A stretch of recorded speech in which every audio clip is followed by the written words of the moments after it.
Maliennes, Maliens, mes chers compatriotes, demain 22 septembre 2023, le peuple malien célèbre le 63e anniversaire de l'indépendance de notre pays.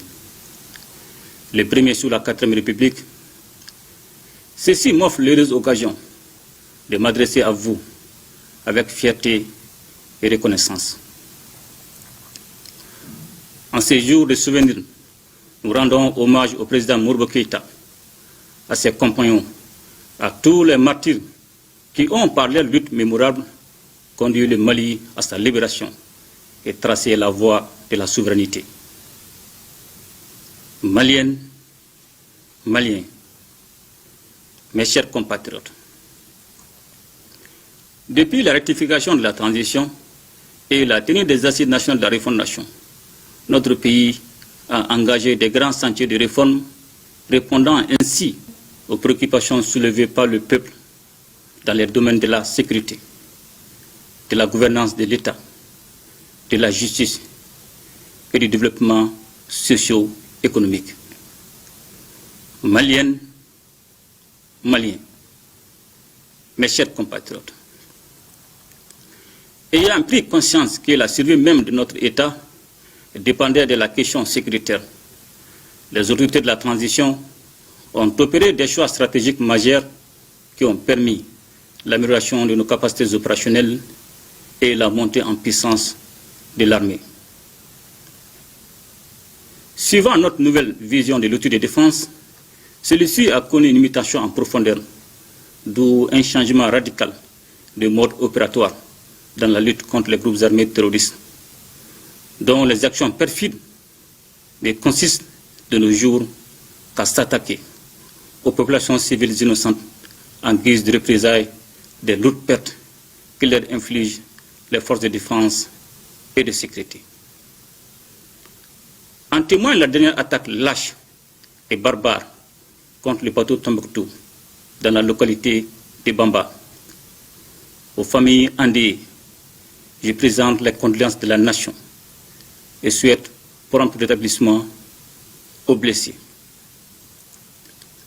Les attaques ainsi dirigées contre les populations civiles, de même que celles contre les femmes, ne resteront pas impunies.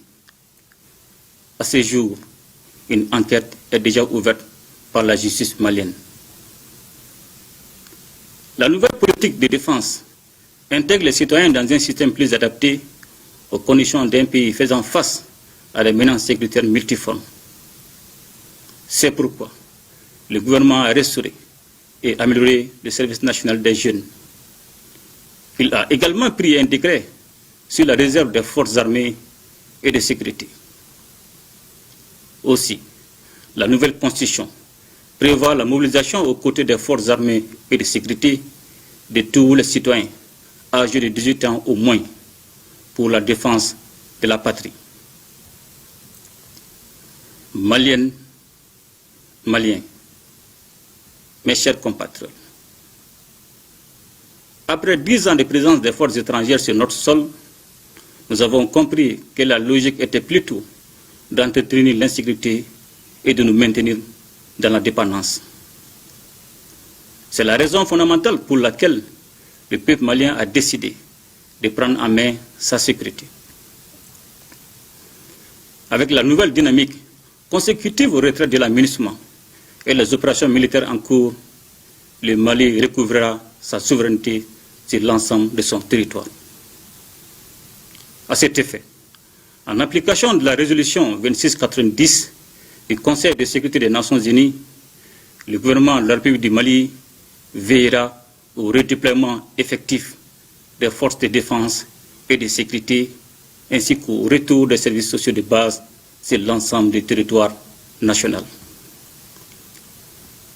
Cela est d'autant plus urgent que la deuxième phase du retrait de la MINUSMA devra faire l'objet d'un suivi rigoureux dans les localités de Douanzan, Ansongo, Aguelhok, Kidal, Tessalit, au plus tard le 31 décembre 2023. Ce processus ne saurait se finaliser sans contrainte. Toutefois, j'invite les populations à resserrer les rangs autour des femmes dans l'accomplissement de cette mission décisive. Maliennes, Maliens, mes chers compatriotes, face aux multiples défis auxquels notre pays est confronté, notre diplomatie a su se réinventer pour jouer tout son rôle dans l'atteinte de nos objectifs majeurs de refondation, notamment la reconquête de notre souveraineté. Les résultats obtenus en termes de crédit de notre pays, mais aussi de mobilisation de ressources et de partenariats en soutien à nos efforts de développement, confortent nos choix. Ce repositionnement stratégique impulsé est appelé à se poursuivre dans un contexte d'incertitude lié aux profondes mutations en cours sur la scène internationale. Maliennes, Maliens, mes chers compatriotes, notre pays compte sur son capital humain pour relever les défis de la construction d'une nation prospère. C'est pourquoi les secteurs de l'économie, de l'éducation et de la santé bénéficient d'une attention particulière de la part du gouvernement. Concernant le secteur éducatif, je tiens à saluer l'ensemble des acteurs, particulièrement les enseignants qui travaillent avec abnégation pour donner une bonne instruction aux enfants du Mali. C'est le lieu de relever la bonne organisation des examens depuis l'avènement de la transition. Cette année, les capacités d'accueil au niveau du secondaire seront renforcées avec la construction de lycées dans certaines régions. Au niveau de l'enseignement supérieur, la création du centre d'intelligence artificielle et de robotique est la preuve que le Mali entend promouvoir son développement par les technologies modernes. Conscient des difficultés qui assaillent le système éducatif et de la nécessité de réunir les acteurs, comme le recommandaient les Assises nationales de refondation, le gouvernement prépare activement les états généraux de l'éducation. Cette rencontre s'attachera à proposer des solutions consensuelles aux problèmes diagnostiqués en vue de sortir notre système éducatif des contraintes structurelles qu'il connaît. Maliennes, Maliens, mes chers compatriotes, l'emploi des jeunes participe au développement économique et à la stabilité sociale du pays. Au-delà des recrutements dans la fonction publique, le gouvernement travaille à mettre en place les meilleures conditions pour l'employabilité des jeunes ainsi que la création des emplois. Dans le nouveau contexte lié au retrait de l'aménagement, le gouvernement a élaboré une stratégie d'atténuation des impacts socio-économiques.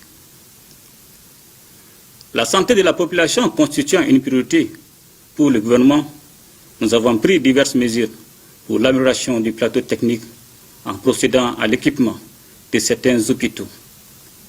Par ailleurs, plusieurs centres hospitaliers ont été dotés d'ambulances qui permettent d'assurer désormais une prise en charge rapide des malades.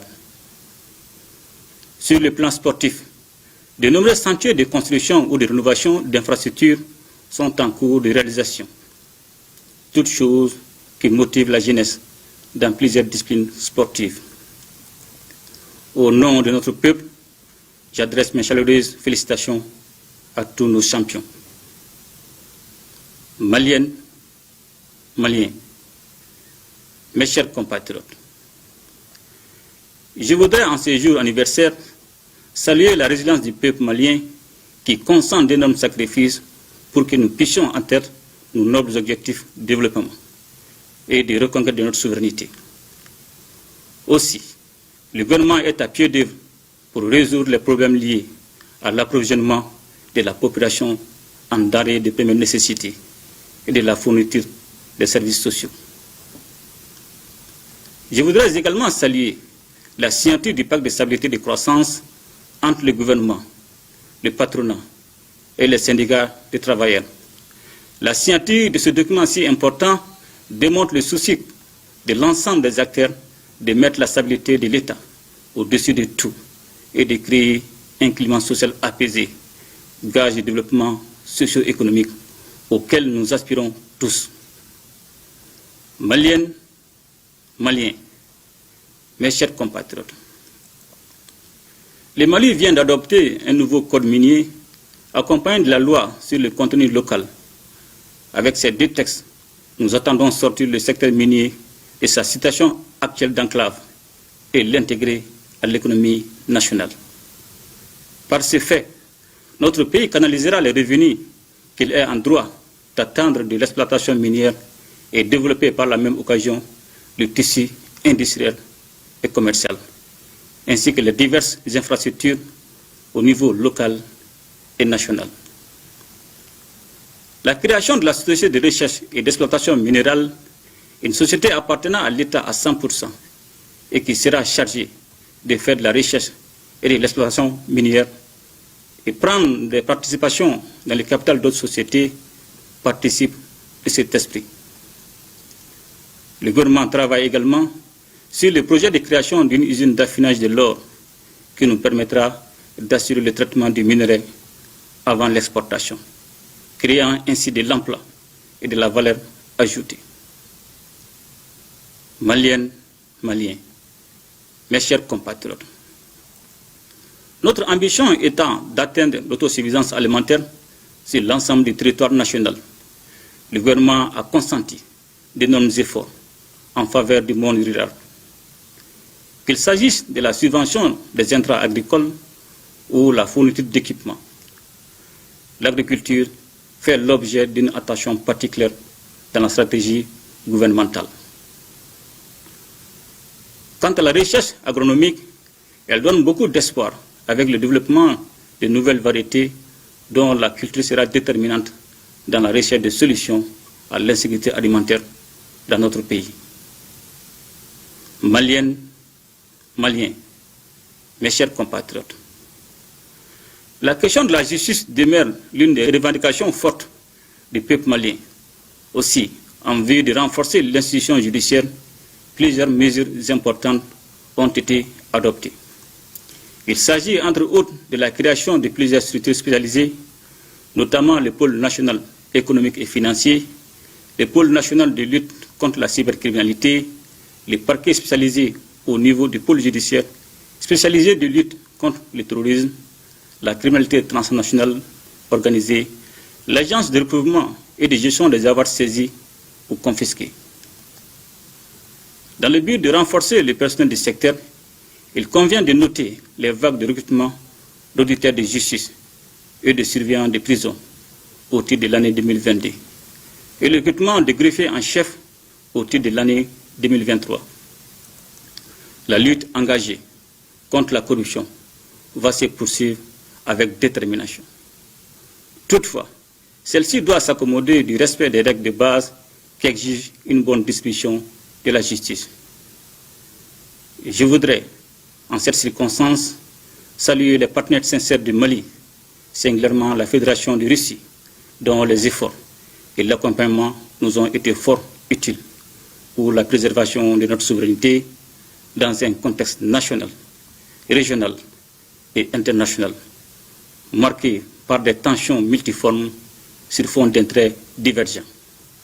C'est aussi le lieu de réaffirmer aux femmes la reconnaissance de la nation et la confiance de la hiérarchie militaire pour leur engagement constant dans la défense opérationnelle du territoire et la préservation de notre souveraineté.